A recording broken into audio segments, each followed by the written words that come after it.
Hello and welcome to episode 12 of my knitting podcast. My name is Annika and I am coming to you from Germany. I am a natural yarn dyer as well as an avid knitter, and I love everything that is related to the fiber arts.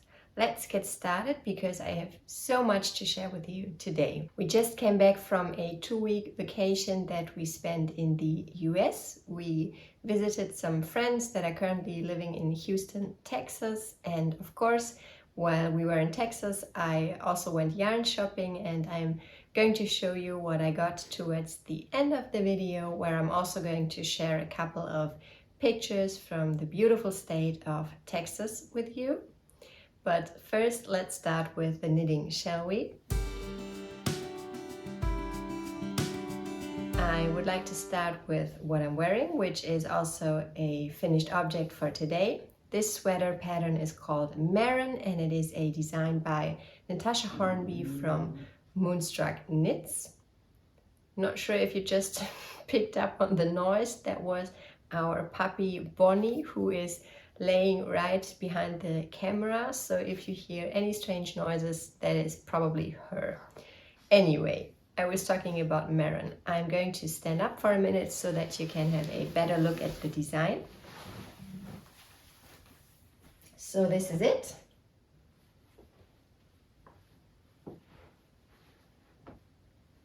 This sweater has been a long time in the making. I started knitting it back in May of this year, but there were a couple of hiccups along the way. The first being that I ran out of yarn because in order to get closer to the recommended gauge, I decided to hold the yarn double, and this meant that I didn't have enough and I had to order 2 more skeins of the main color.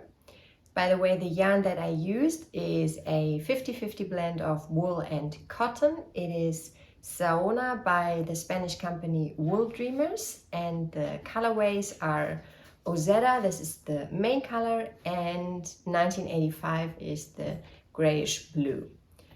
Hi Bonnie. So the puppy is making an appearance again and sniffing the yarn. Let's see if she's settling down now. All right, so the yarn is very nice to work with, and I think also very nice to wear. But I was talking about the hiccups. So I ran out of yarn, and I also didn't get the recommended gauge. I was only somewhat close, which meant that although I knitted the smallest size, the sweater turned out way too wide for me in the body.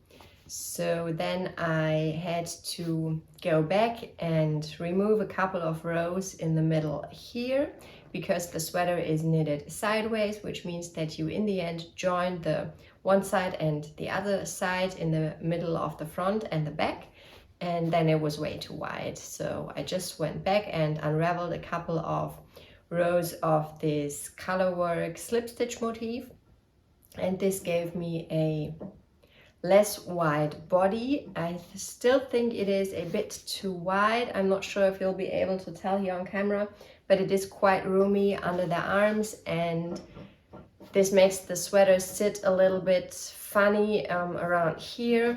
I think that's also due to the fact that the fabric I created with holding the yarn double is a bit stiffer than just if you just hold a strand of yarn single.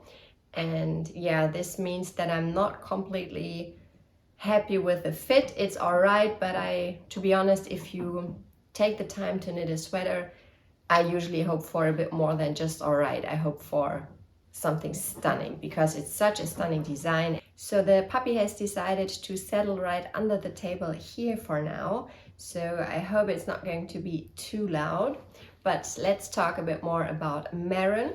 I used a 3.5mm needle, which corresponds to a US 4, and like I said, I knitted the smallest size. And although I did order more yarn, it still was barely enough. The sweater is just a tad more cropped than what I was hoping for. It currently hits me right at the top of my hip bone, which is absolutely fine to wear, and I know there are a lot of crop designs out there at the moment, but I guess I'm just not in the phase of my life where I want my belly to show much or at all, to be honest. So yeah, if I could go back and fix that, I think I would. But besides that, I'm still very much in love with the design. I think it's a very, very gorgeous. What else? The modifications I made, like I said, I removed a couple of rows in the middle here. And I also decided to do a contrasting bind off, both at the neckband and also on the hem. And I did this with an Icelandic bind off, which is my favorite kind of bind off. And I also made the sleeve cuffs in the contrasting color, and in the pattern it is written for the sleeve cuffs to be in the colorway of the main body.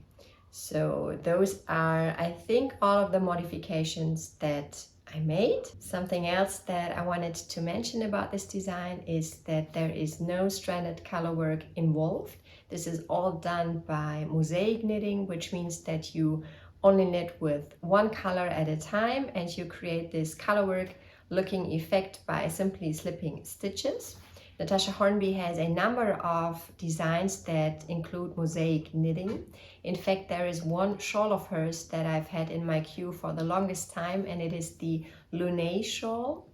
And when I was in Texas and we went to Austin for one day, and I got the chance to visit the yarn store Hill Country Weavers, they had a couple of knitting samples in the shop, and one of the samples was the Lune shawl. I'm going to put up a picture for you. I was so delighted to see this shawl there, and I think it's a stunning design, and it's another one of Natasha Hornby's patterns that I would love to make in the future. All right, and I think that's everything I have to share about my Maeron sweater. It was a bit of a journey. I'm not gonna lie, I was in the process while I was making it. I was at a point several times where I was ready to give up. I haven't mentioned it yet in this episode, but I also accidentally knitted one of the halves twice. The sweater is knitted sideways, so you start at the shoulder and then you work your way towards the side and split for front and back and knit the back and then the front. Afterwards the sleeve, and when you have done both of the sides, you join them in the middle, and then at the neckband and the hem. And I accidentally knitted one of the sides twice, and I only noticed it almost at the end, and I was so bummed about it and almost ready to throw in the towel, but I then decided to unravel and reknit. Bonnie, the puppy again, sorry. She's chewing on some wooden toy. So I then unraveled and reknitted the side again, so this time the right side, and then I joined in the middle and I tried the sweater on. I'm going to put up a picture for you because I was so disappointed. It was way too wide at the neck and I wasn't sure what to do. But like I said, I then decided to remove a couple of rows in the middle, and I made sure to decrease at the neckband so that it would cinch in a bit more, and I think it looks okay now, but yeah, it was quite the journey. I have one more finished object that I wanted to mention, but I can only show you a picture of it because it has since been gifted. I made this pair of socks for a friend of mine who had a birthday recently, and this is a pair of Camaret Socks, which are a pattern that I designed myself. And I also used my hand-dyed yarn. I used one strand of one of my sock yarn bases called Sonder Sock Decay. This is a 100% German merino yarn, and I held it together with a strand of a silk mohair that I naturally dyed myself. This is just a skein of drops air that I had lying around in my stash, and it was a undyed white, and I decided to dye it first with madder and then with logwood, which created a beautiful shade of a purple with just a hint of the reddish madder coming through in the silk thread. And the Sonder Sock Decay is in the colorway Ash, and it's a lovely gray yarn which was dyed with rose petals from our garden. I love the way the socks came out. I have a similar pair myself, just in a different colorway that I wear all the time when it's just a little bit colder in the mornings, and it makes for the most cozy and fluffy socks. I usually knit the socks at a rather tight gauge in order to make them very long lasting, because there is no superwash or nylon content in it. I knitted these socks with a 2mm needle, which corresponds to a US 0. This makes for a lovely tight fabric, which I quite like in socks, because not only did I knitted these socks with Bonnie.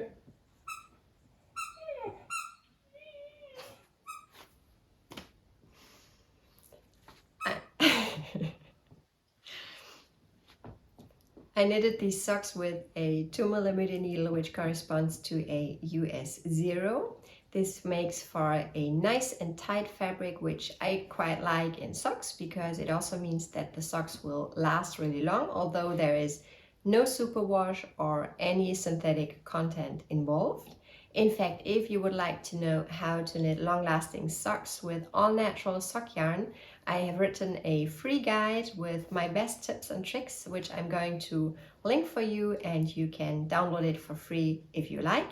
And I'm also going to film a video where I talk more about my tips in the very near future. Let's talk about whips now, and I have quite a number of projects that I'm currently working on and am excited to share with you. The first one is a very new cast on, and this is it here. This is the Porcelain Damask sweater by Lene Holme Samsø, which just came out at the beginning of October. And as soon as I saw her pictures on Instagram, I knew that I had to make this sweater. It looked so elegant and lovely with this all texture pattern, and I really like those Guernsey inspired sweaters at the moment. So this is the Porcelain Damask sweater, and this is the yarn that I'm using. It is Knitting for Olive. The merino is in the colorway Nordic Beach, and the silk mohair that I'm holding with it is in the colorway Ode. The colorway of the merino was completely inspired by Rachel from the Those Twins Who Knit podcast, who used the Nordic Beach to knit a sweater for herself. She did one of Sari Nordland's designs, and it looked so stunning when she wore it in the podcast that I had to purchase it myself and make something with it.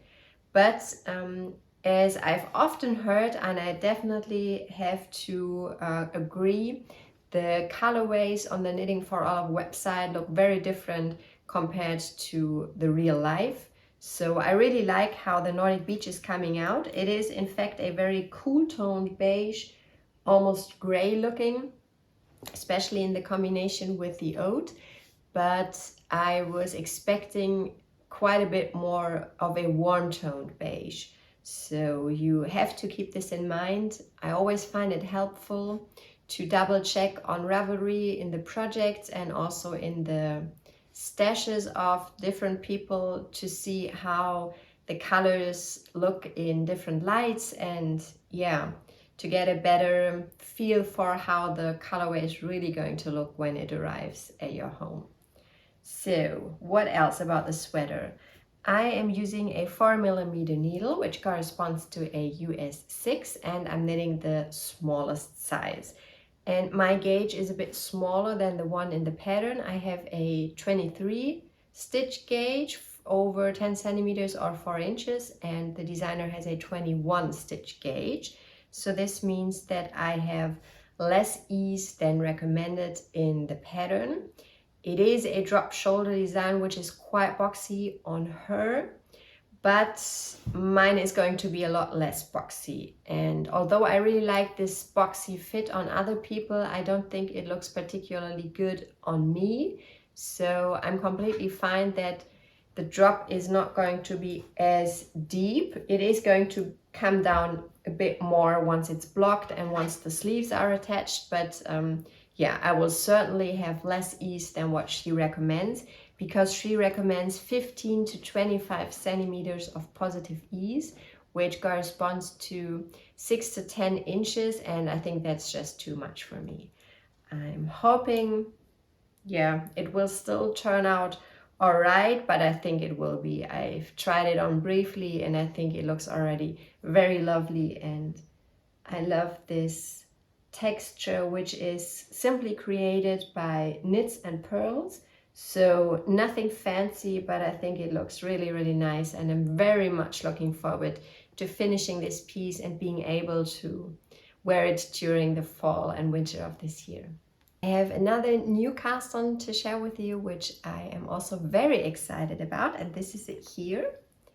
So this is the Slanted Sleeven cardigan by Annika, and if you have watched my fall knitting plans video, you will have already heard me talk about this design, because I was planning to make it for quite some time now. So let me see how I can best show you. As you can see, the cardigan is knitted from the top down, and you have a button band that you knit while knitting the cardigan, which I always like.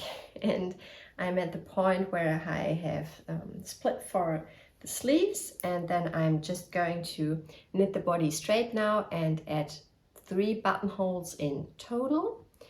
And what else? I am using a 3.25 millimeter needle, which corresponds to a US 3, and I'm making the smallest size, but my gauge is quite off. So the gauge in the pattern is 22 stitches over 10 centimeters or 4 inches, and I only got 18 stitches because I am holding 2 strands of unspun yarn together. And this is the yarn that I'm using. So this is knitted in yarn from Honor og Air. This is the colorway Nogran, and it's a very, very pretty light brown or very dark beige, which I think almost looks pink in certain lights. And I love the way how it is coming up. Let me see if I can show you.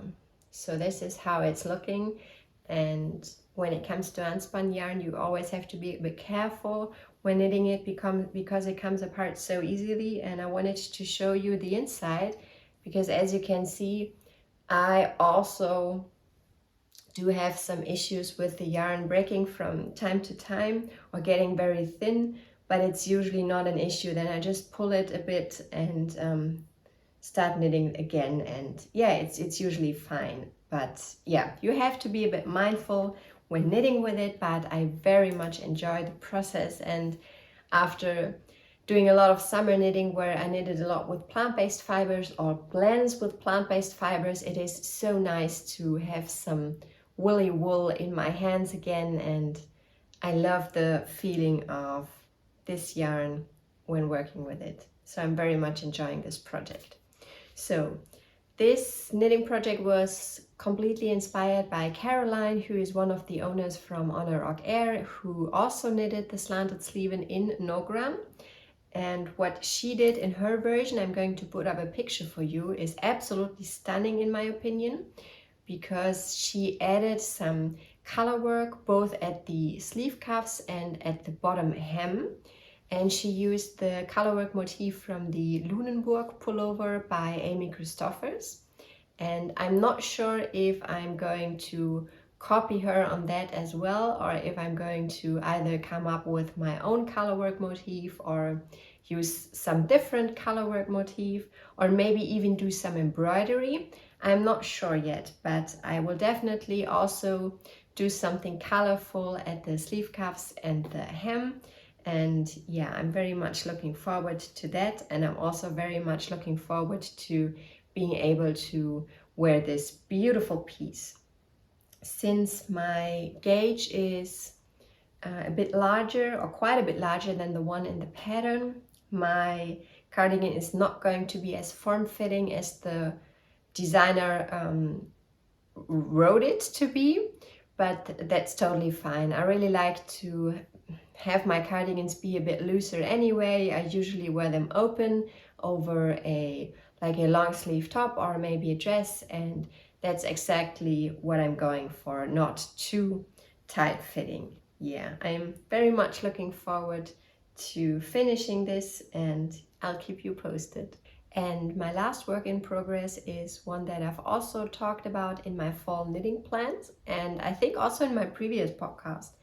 And this is my vintage dress out of unspun yarn.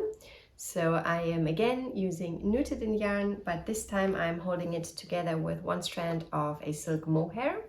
So this is the colorway Apostrophe, and the silk mohair is the tin silk mohair from Sandnes Garn in the colorway 3511, and I think they create a very beautiful fabric together. This is how it looks so far. And this is a vintage knitting pattern that I got off of Etsy, and it is a rather involved knit because I have to pretty much rework all of the math completely. The pattern only comes in 3 different sizes, and the gauge is also very different than my gauge. So I have a gauge of 22 stitches over 10 centimeters or 4 inches, and in the pattern they have a gauge of 30 stitches over 10 centimeters or 4 inches. So yeah, I'm pretty much doing my own thing now.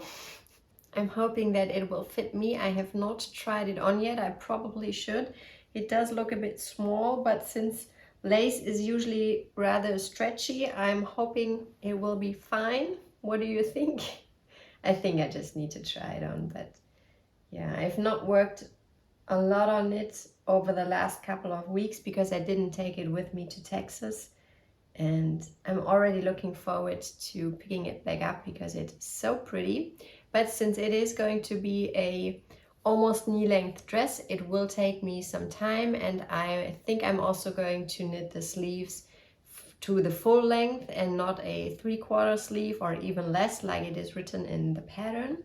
So I'll keep you updated, but I'm absolutely loving this project so far. And I'm knitting this on a 3mm needle, which corresponds to a US 2.5.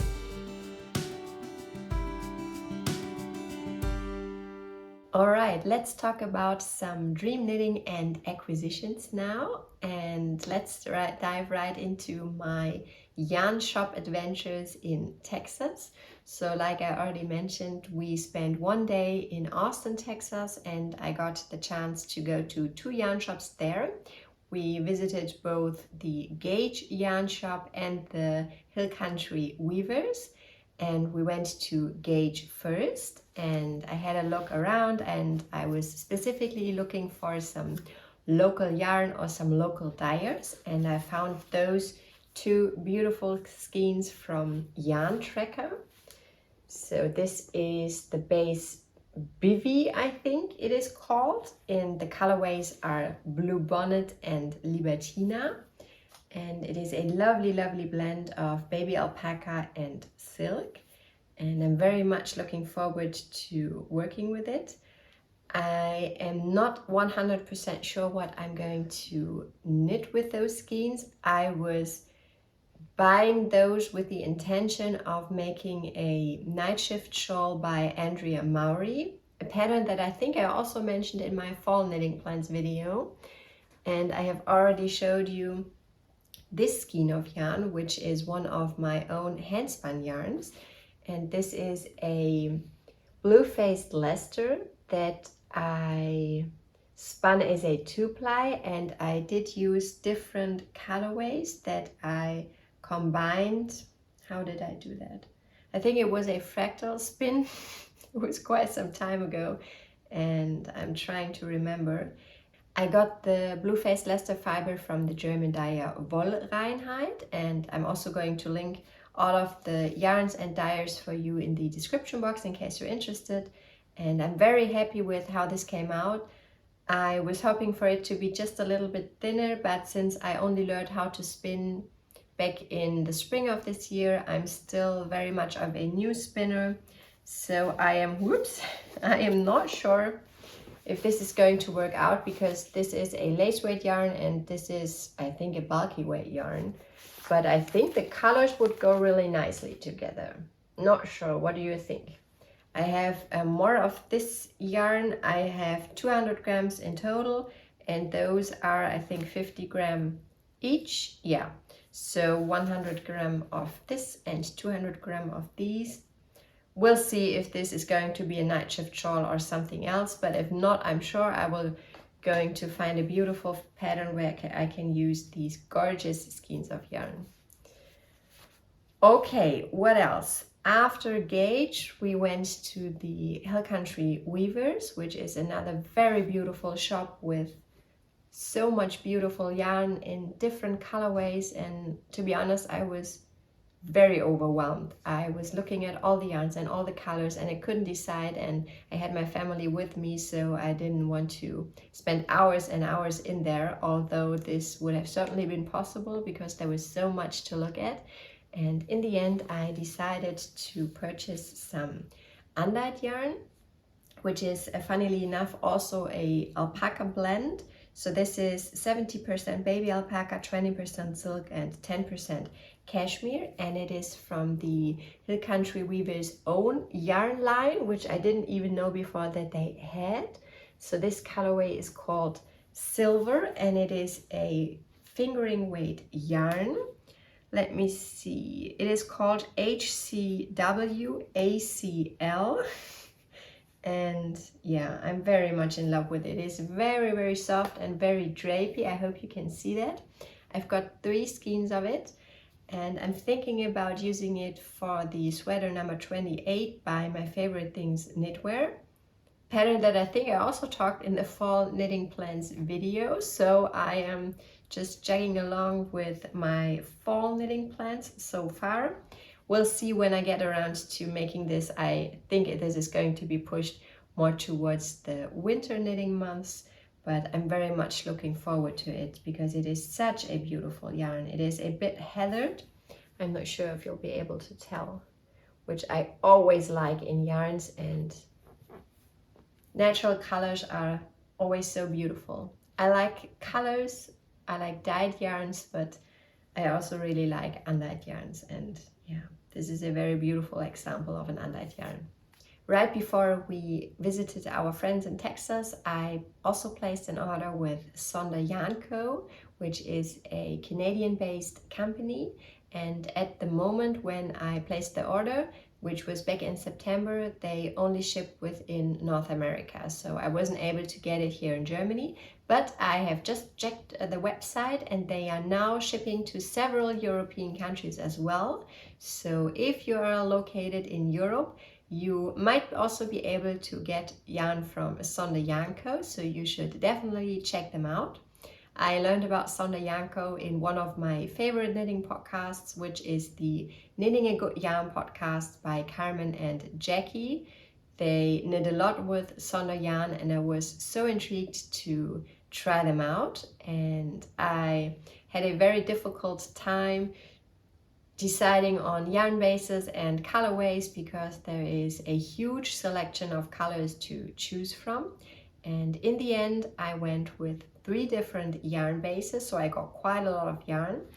I got the Sunday Morning 4-ply, which I would consider their signature base, and it is a blend of 75% BFL and 25% Mesham. I got those 4 beautiful colors, which I'm hoping will work well together. So those are Stormy Weather, Personal Space, Cut Flowers, I think. Let me check. Yeah, Cut Flowers, and this one is Ritual. And with those 4 beauties, I am planning to make a Soho Square, a very pretty shawl design by Jackie Rose, which I'm going to show you a picture of, and I am hoping that I will get this done sometime in the winter. And something else, whoops, now the skeins are falling to the ground because the table is just full of yarn now. Something else I got with Sonder Yarn Co. is their Sunday Morning Lax Sport. So I have a couple more skeins of this dark blue, which is cover to cover. And this is again Stormy Weather, but in the Sunday Morning Lax Sport, which is a blend of 65% BFL, 25% Mesham and 10% Cashmere. and I'm going to use those yarns for a very special colorwork sweater project that I'm going to show more of in a future video, but I'm very much looking forward to this knit as well. And lastly, I also wanted to try their silk mohair base, which is called Halo, and it is a blend of 72% mohair and 28% silk, and this is in the colorway Petrichor. I got 2 skeins of it, and I'm planning to hold it together with, again, an unspun yarn, knitted yarn, in order to make a cardigan. Let me show you. So this is knitted yarn Vidunder, and I am planning to hold these 2, which I think will work out really well, together to make a turtle dove cardigan, which is a free pattern by Sonder Yarn Co. So an open, somewhat loose fitting cardigan, which looks very lovely and I would love to have in my wardrobe. And I think this was also part of my fall knitting plans video, so I'm quite pleased with myself. I'm sticking to my plans, and yeah, another project that I'm very much looking forward to casting on. But I think I will finish my slanted Sleeven first, and probably also the Porcelain Damask sweater before I cast on anything new. The dress will probably take me quite some time, so I'm fine with a couple of whips, but I don't want to overwhelm myself, and I think I just have too much beautiful yarn at the moment to choose from. And one more acquisition that I got in Texas that I wanted to share with you is a fabric, and it is this navy and white gingham fabric that I got at Hobby Lobby. I purchased 2 yards of it, and it is a 100% cotton fabric, and I am planning to either make a pair of shorts or a skirt with it. I'm not sure yet. If you are a sewist as well, and if you have any good women shorts sewing patterns that you know of, please let me know. I have never made a pair of shorts before, at least not for myself, and I'm not really sure where to look at. But yeah, I'm sure this is going to be a lovely project for me to sew up and to be able to wear probably more towards the spring now at this point, because it has gotten really cold in Germany. And lastly, I wanted to share a bit more about our trip to Texas, because it is such a beautiful state, and if you have never been there, I wanted to show you some pictures so that you can get an impression of what it's like, and I can only highly recommend that you go visit it yourself if you ever get the chance. So we visited our friends who are currently living there. They are living in Houston, and we spent some days with them in Houston, but we also drove together to the Big Bend National Park, close to the Mexican border, or directly at the Mexican border, and this was just awesome.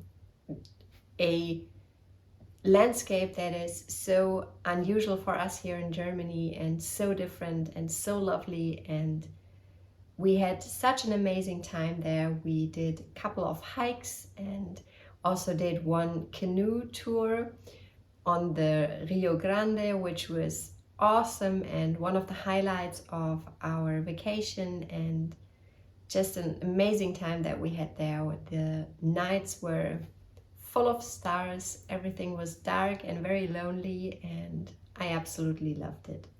We also spent a couple of days in San Antonio and 1 day in Austin before coming back to Houston.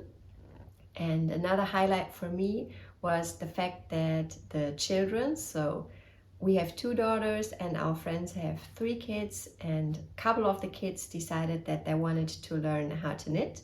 So before we embarked on our adventure to going to Big Bend National Park, we went to Joann's and we picked up a couple of inexpensive yarns and knitting needles for the kids, and I started teaching them how to knit on our drive. And I had picked a pattern beforehand, and I decided that we would all knit the, how is it called, the classic ribbed hat by Pearl Soho, and that's what we did. and I'm going to show you some pictures of the swatches and the hats that the kids made. And I also have one hat, the one that my older daughter made for you, to show you here. This is it. As you can see, it is not perfect. It is a bit uneven, although I have blocked it, but I love it. I think it is such an awesome hat for a first knitting project, and I'm so proud of my daughter that she went through with this project, because it is a lot of knitting, and the alternating knits and pearls are not for everyone, I know that. But yeah, like I said, I think she did an awesome job, and so did the other two kids that I taught how to knit. I made the fourth hat myself because one of the kids of our friends picked out the yarn but then decided that it wasn't for him, and then I knitted his hat. But that it was also very enjoyable, and we all had a lot of fun with it. So if you ever get the chance to teach someone how to knit or any other craft, I can only recommend that you give it a try, because it's so rewarding to share a passion of yours with somebody else, and hopefully they will pick up their knitting needles in the future and knit some more hats or something else. So Johannes, if you're watching, I'm counting on you, and I'm looking forward to seeing pictures of your next finished objects in the future. So I'm going to show you a couple more pictures from Texas now, and I hope you enjoyed this video, and I'll hope to see you soon. Happy making! Bye guys!